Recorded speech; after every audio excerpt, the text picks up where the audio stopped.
Good afternoon, everyone. Welcome at the center, and also welcome to those joining us online. My name is John Barker. I'm a fellow here at the Louderpack Center.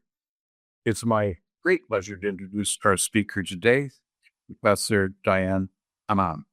And or Aman, I think is the more correct spelling. And thank you for the now, today's talk sits at an intersection that is the center knows quite well, at least some of it: the history of international law, the development of international criminal justice, and the human stories behind some of the institutional accounts, however often left. So I think you'll find this lecture thought-provoking and timely. Professor Diane Marie Aman is visiting us from the University of Georgia School of Law. She's a leading figure in the field and built a distinguished career across several of its subfields, including international criminal law and legal history.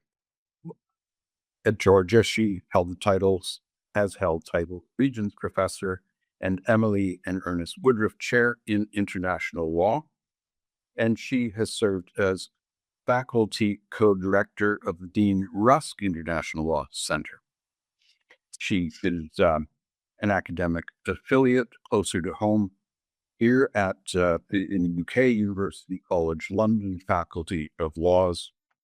And she has served as special advisor to our Gambian ICC prosecutor, Fatou Bensouda, on children in and affected by armed conflict. Is a member of the Council on Foreign Relations and has held leadership roles in both the American and European sides of international law. She's currently writing a book for OUP on women lawyers and other professionals present at the Nuremberg first trial, a project that informed today's lecture. So with that, if I may hand over, we'll have plenty to think about and I hope to discuss. Welcome. Thank you so much.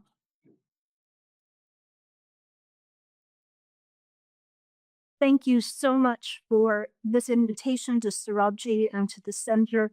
I'm really honored and excited to be here. Like a good nerd, I spent yesterday afternoon in the Churchill archives looking at the Hersch-Lauderpacht papers, having visited once before to look at the David Maxwell Fyfe.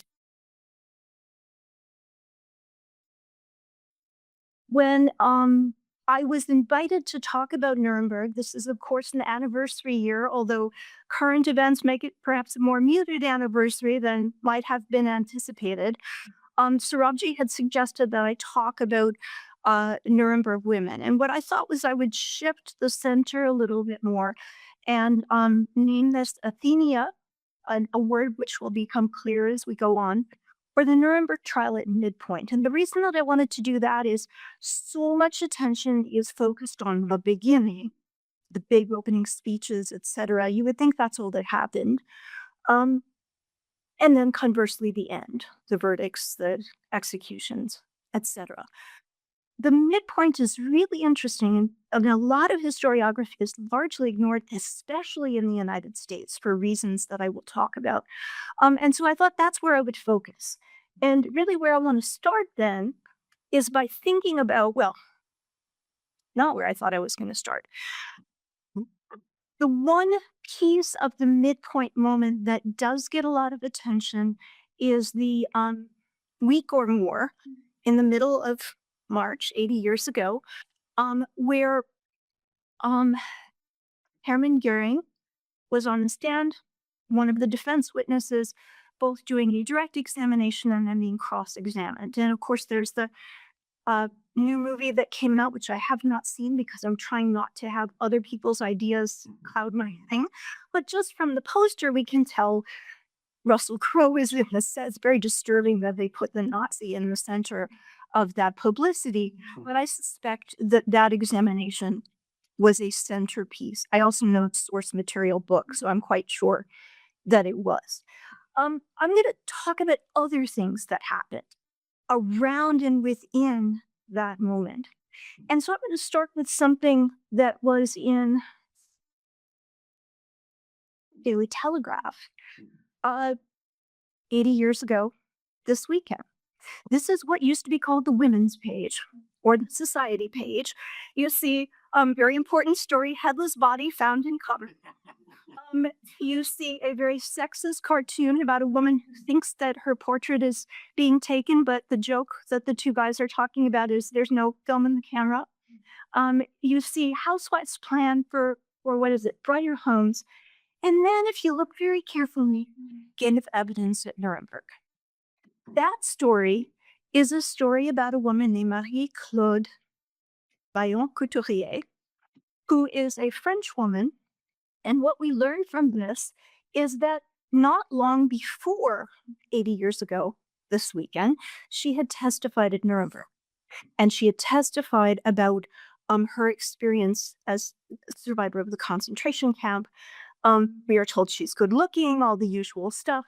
And then at the very bottom, we learn she is in London this weekend for International Women's Day.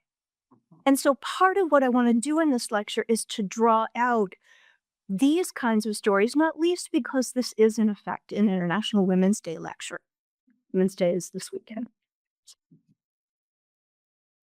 It's figures like her that I tend to look at when I think about the metrics of historiographical analysis of the Nuremberg trials.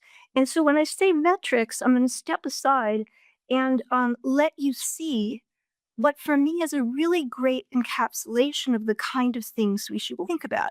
It comes from the opening speech of the British prosecution by Shawcross on December 4th, 1945. And so if we can get this to work. So we believe that this tribunal, acting as we know it will act, notwithstanding its appointment by the victorious powers, acting with complete and judicial, a contemporary touchstone, an authoritative and impartial record to which future historians may turn the truth.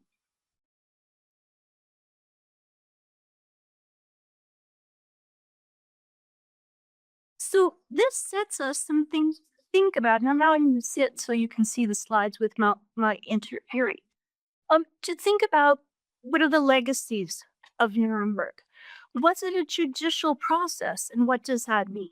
What does it mean that it was the victors judging the vanquished? Did they succeed in doing something judicial notwithstanding that? Is the record complete? Is it accurate?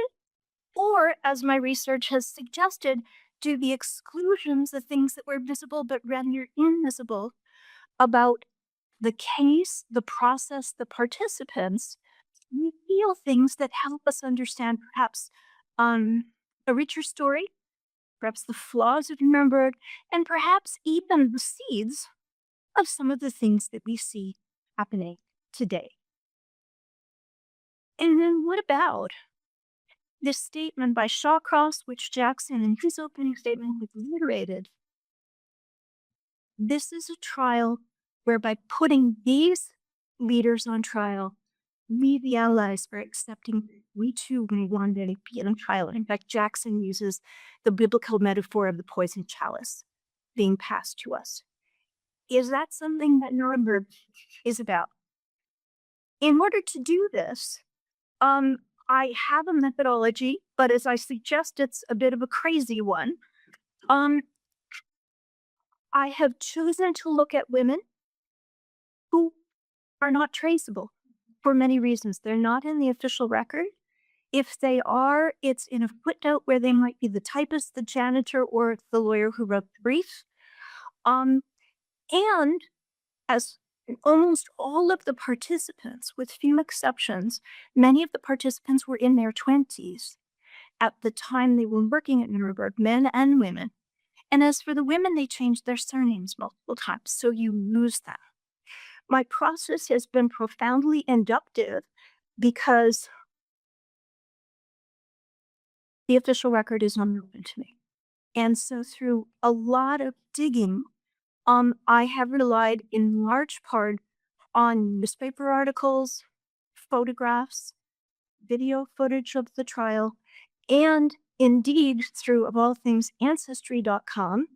I have found the women, I have found their families, and I have been able to rely for source material on, in fact, personal papers, many of which are not in archives. And what this is a picture. You see the old book, you see a bit of the handwriting of a diary written by Betty Richardson, who was born up in Yorkshire, was an intelligence officer during World War II. She was one of the people who was sort of in the Bletchley network, although not at Bletchley. She was out in Norfolk listening to U-boat signals. She and other Wrens, as they were known, Women's Royal Naval Service, a handful of them were brought to Nuremberg to build the British case based on their knowledge of German, their knowledge of technical signals, etc. She wrote a diary that kept almost every day. I also have letters from families, etc.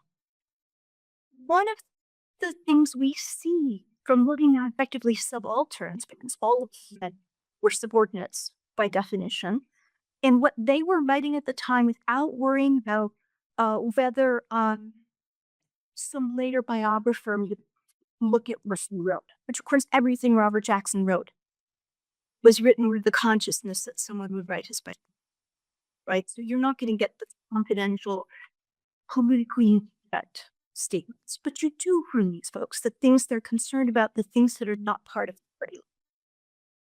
As to the midpoint period, you find out that they are fascinated with what's happening in this midpoint period. The French case occurs after the American case and the British case are over. We have the French case, and you see an article here, "The voice of France is finally heard at Nuremberg." And this sense of an entire nation feeling finally it's their turn to tell their story, what mattered to them. And important to me for my research is, as I've pointed to there, at council table, although never given the title of lawyer, is a woman named Aline Chanfort, sixth woman ever to get an international humanitarian law, public international law doctorate at the University of Paris. She had practiced at the Paris bar. She was an integral part of building the French case, wrote some of the speeches, prepared and met many of the witnesses from the beginning, including our friend, Marie Bayon Couturier. She would have helped prepare her gripping testimony, frightened everyone. She's loaded with hearsay. She spoke for the entire complement of detainees about what happened in the 5 or so years that she started in a secret police prison in Paris, then Auschwitz, and then eventually Ravensbrück, the women's camp, where she's finally liberated from. Nobody can stop her. The German lawyer makes the mistake of attempting to cross-examine her in the most ridiculous way ever. "You say you suffered so much, you look pretty healthy now." And she just shouts, but in a small voice, shouts him down. It says, "Well, I am lucky I didn't die from the typhus that I was in the sanitarium from for the last 12 months, but it's been 12 months since my liberation. Thank you for telling me I look good." And that's the end of it. Judge Lawrence Britt, who is the president or head the judges' complement on the trial, he is uncomfortable enough with this performance that he suggests to the lawyer, maybe we can deal a little more quickly with some of this stuff. He's very uncomfortable with the amount of detail that she goes into. He says, we don't need all these domestic details, and he suggests we need to speed it up. So what you find is, among English-speaking common law lawyers and journalists, there's a discomfort with the kind of trial that the French are putting on. Another figure that Chalupour met and developed was a Spanish resistance fighter who ends up at Mauthausen and had been assigned to the photography department and managed to take surreptitious photos of what was happening and smuggle them out. And then when liberation happens, he goes to Paris. He meets with her at the Ministry of Justice, and then he ends up here. You see how dramatic it is. They say, do you see anyone in the prisoner's dock who you saw at Mauthausen? And he stands up and he says, Speer. It's one of the defendants that claimed he didn't know anything about the camps and had never been there. So really, really dramatic. Our friend Betty Richardson says, this is excruciatingly interesting testimony. Everything that happened before with documents being read, badly translated documents from German into English being read hour after hour after hour. So everyone is gripped by this, but it leaves the English speakers are uncomfortable because it interrogates the question of what a judicial proceeding should be. And I've been reading a lot, rereading Judith Schlauer, who's written this famous book called Legalism. And for her, the legal project is sort of one of the policy options you have in dealing with disputes. And she sort of takes down particularly American lawyers using Nuremberg as one of her case studies for enshrining legalism as the only way to resolve disputes. Is this part of a legalistic proceeding or not? I think the answer is the French felt differently than the common law lawyers did. More like the French was the Soviet case, which we never hear about in the United States. And we see here that women were involved. There is a woman at the council table. There are some women who are legally trained. I have not been able to figure out what they did exactly, but they were there. No woman was ever allowed to speak at the podium, however. And yet women's voices were heard constantly at the trial because they were a huge segment of the interpreter staff. And so we see here Tatiana Stupnikova is the only woman from the first trial who wrote a memoir, had published a book-length memoir when Yeltsin comes in power and there's a flaw in the Soviet Union that she feels that it's safe to tell her candid story of her experience. But it's only available in Russian and German.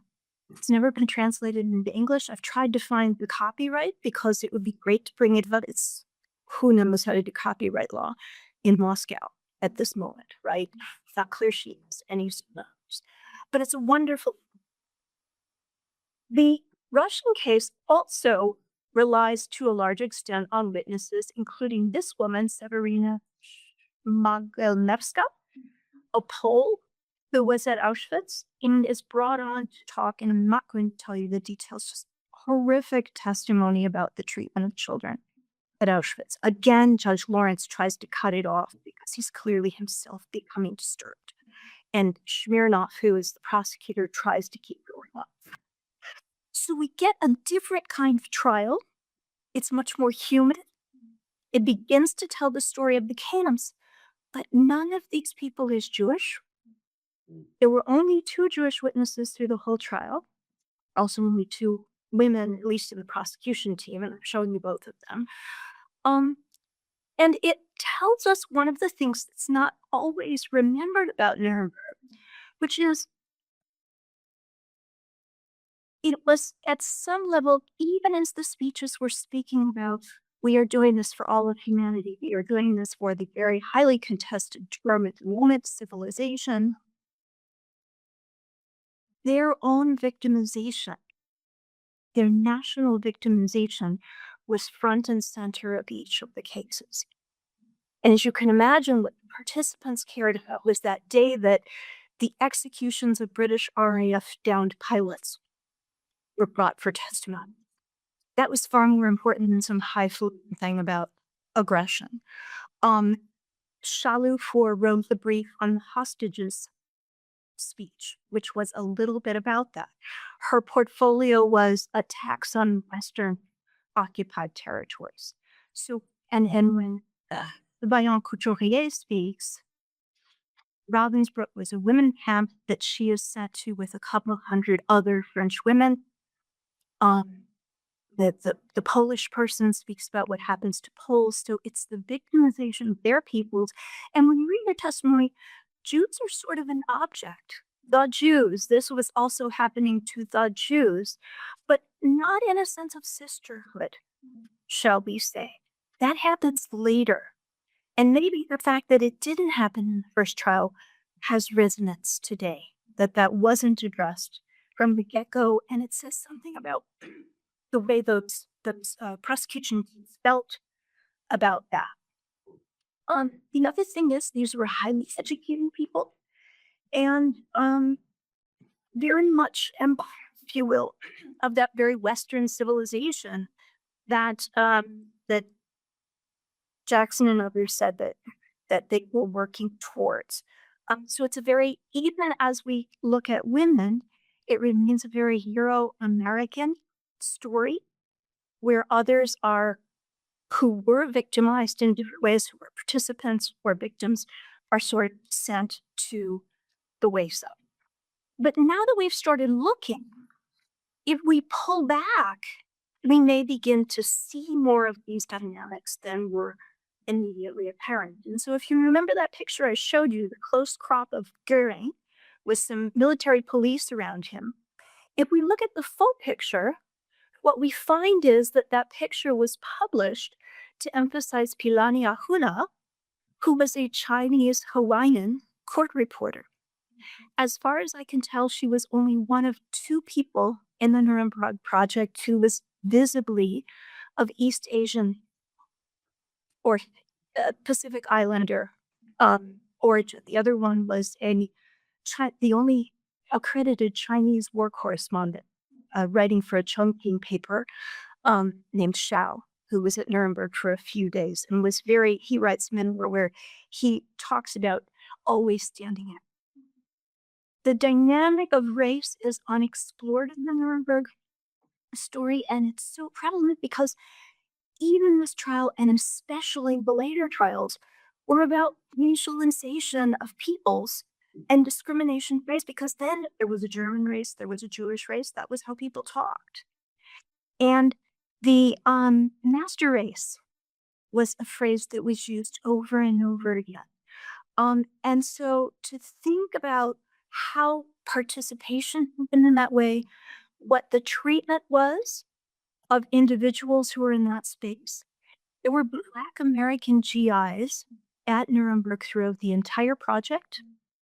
As you might guess, in the first trial, as far as I can tell from sources I've looked at, they were the janitors.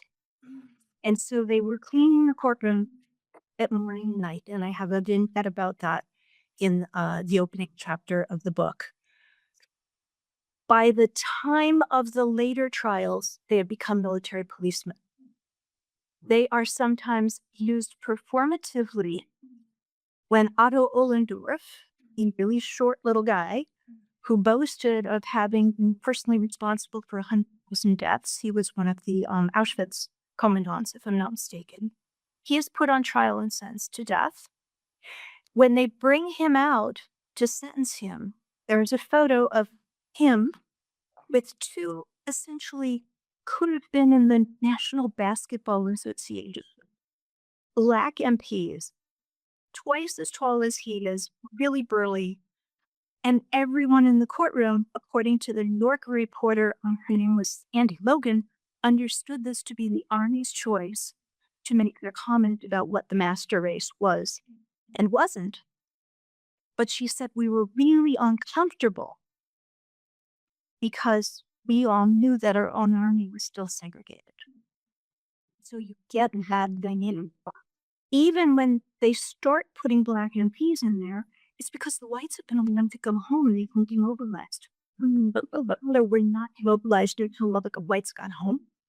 If they had partners, married or otherwise, they were not permitted to marry.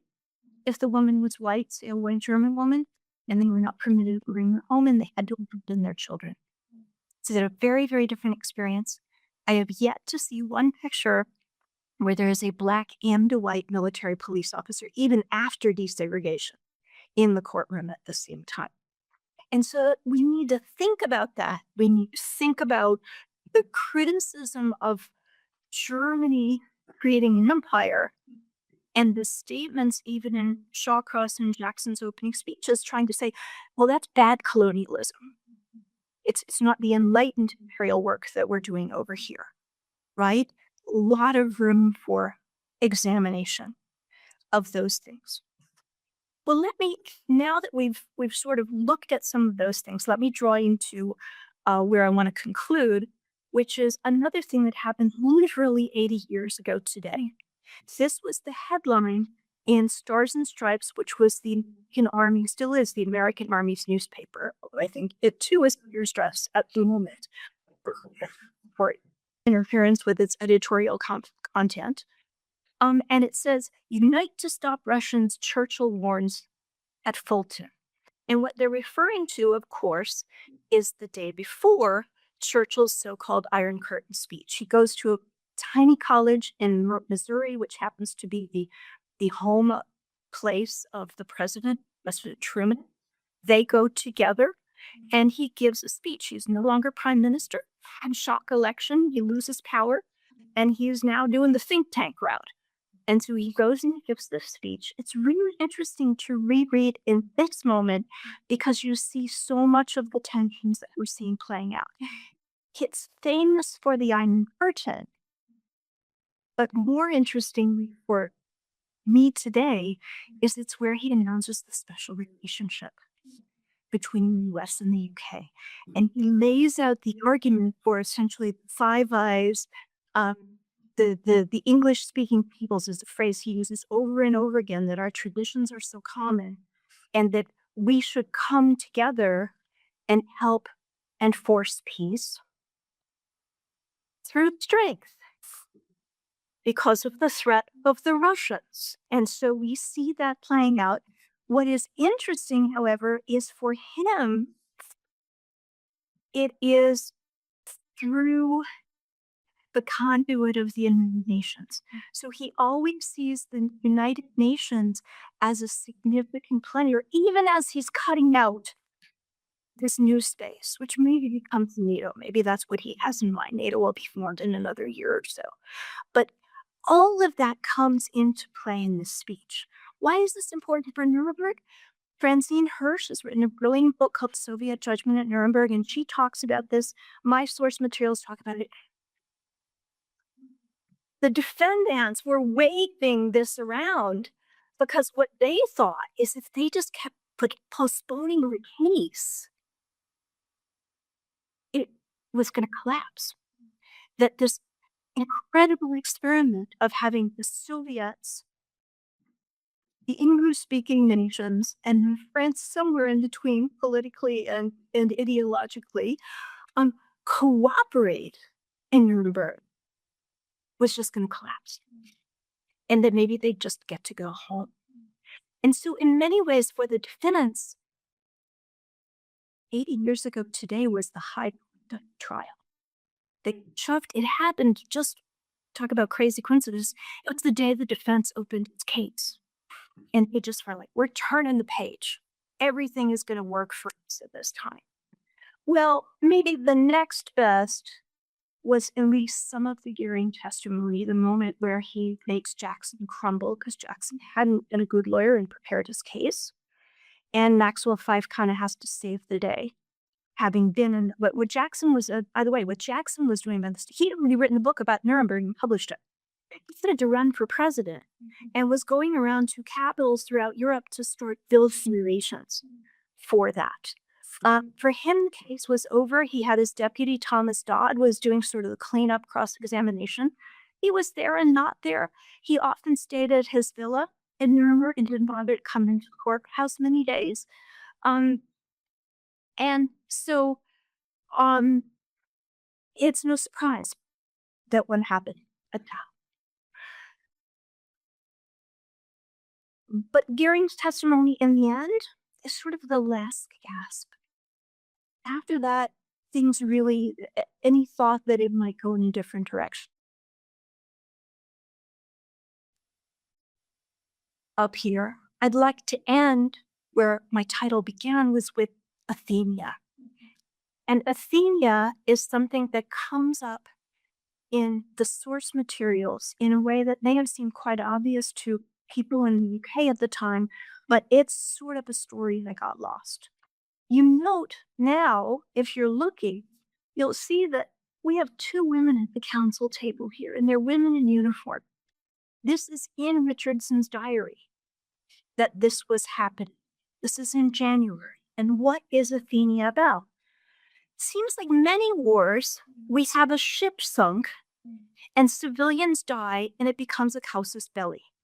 The main for the Spanish-American War, the Lusitania for World War I. Athenia is sunk by the German U-boat within hours of the invasion of Poland. And it's headed from UK to America. Many, many people of those nationalities and others, all civilians, are in it. There is some survivors, but many people perished. Off of Ireland, I think, is where it was sunk. It becomes one of those words that the British think about as a victimization that needs to be adjusted, not least because Hitler claims the Allies sunk it in order to get the US to come in, which is sort of part of the game, right? So rather than take the blame, admit they had done it, they forced it. So it's one of these festering things that goes on throughout.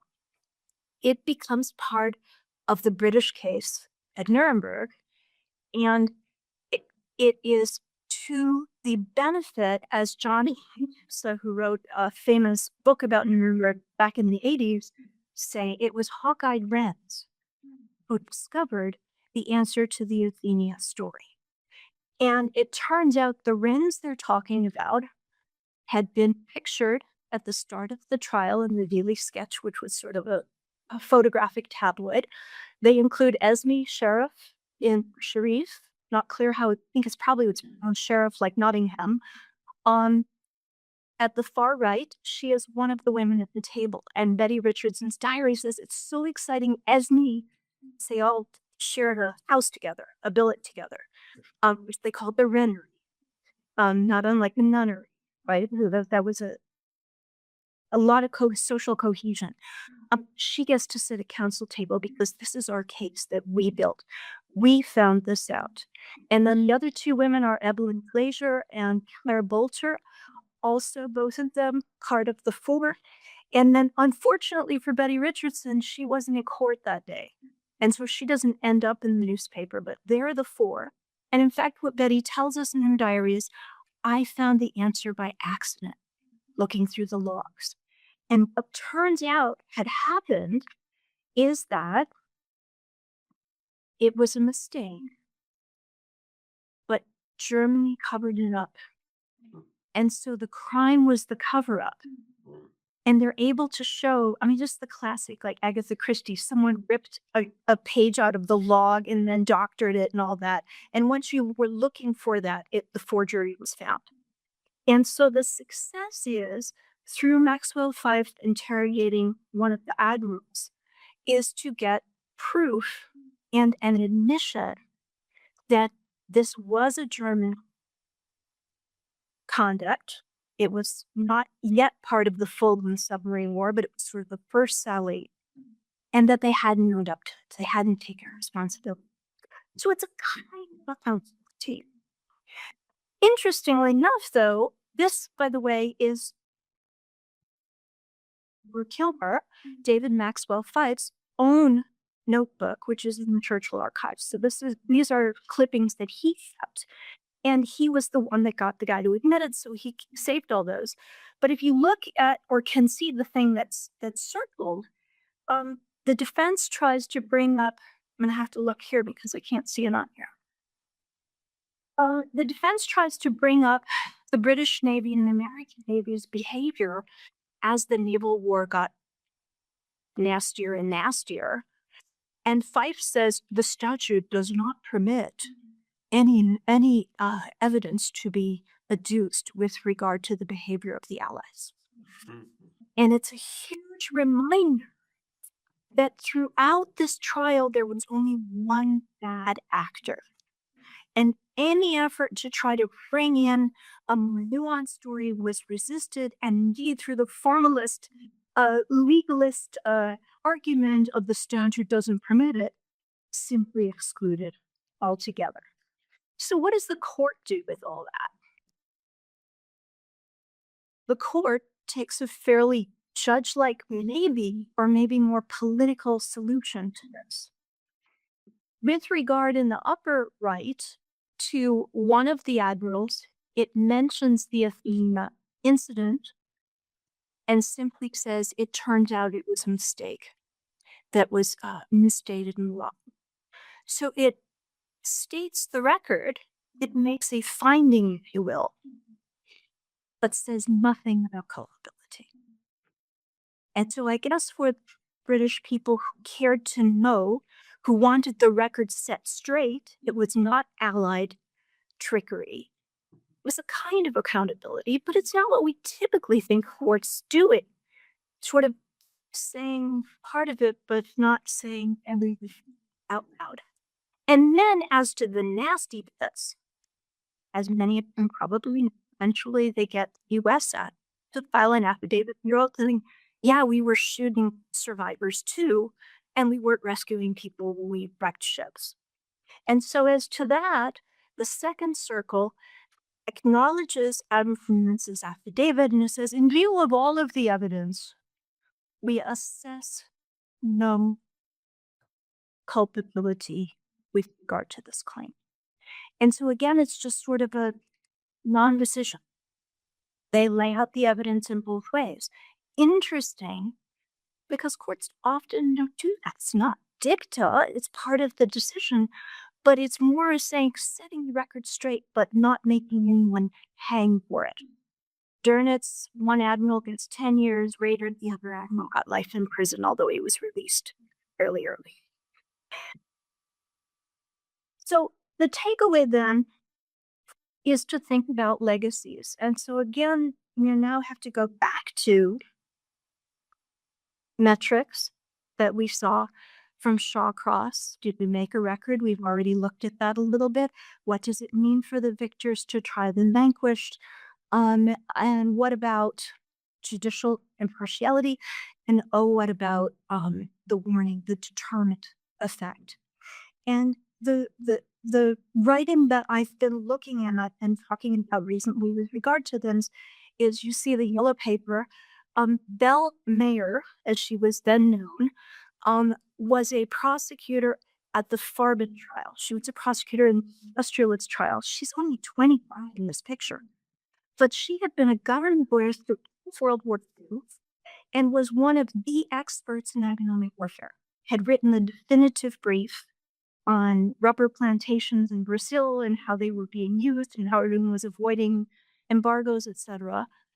They tried to get her to Nuremberg in the first trial, and she stayed in Washington but contributed her expertise from afar. And then they tried to get her to come. Initially, she would not go to the industrialist case because shocked the chief industrialist had been acquitted. And she's like, if this court is not going to convict someone of economic crimes, why the heck would I pull up stakes and go? Well, she's finally persuaded to go, and she's at Farben. Many, many years later, in revival of international criminal law, she decides to address a Kiwanis club, a civic club, women's club, whatever, about Nuremberg. And these are her notes from her speech. We don't actually have a text of her speech. We only have her notes. And she first says, many people have had doubts about the wisdom of the Nuremberg trials, either because some of the judgments or because of world events, maybe Iran conflict, the El Salvador civil wars, when it was happening at the moment. However, she says, in a hydrogen age, by which I think she means the age of the hydrogen bomb, we can no longer live by the law of the jungle, reminding us about colonialism, again, that she uses that terminology.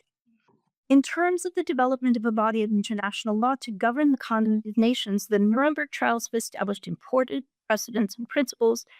Despite the uneasiness of the times, no voice is raised today in defense of conquest, and no voice is heard to say that aggression is not a crime. Every time I read this, it stops me short, given the moment that we're in. For Jackson, Nuremberg was a case about showing that aggressive war is criminal. It gets confirmed by the UN General Assembly in 1950 in the so-called Nuremberg Principles.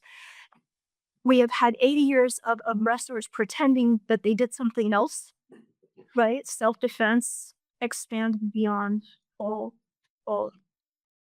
logic and rationality. But we're in a moment now where, to flip around, voices are raised today in defense of conduct quest, and voices are heard to say that aggression is not a crime. She then, in another page, raises three other issues. One is, what does it mean that people were executed at Nuremberg? As we know, the project thereafter was toward abolition of the death penalty, but it wasn't fully successful.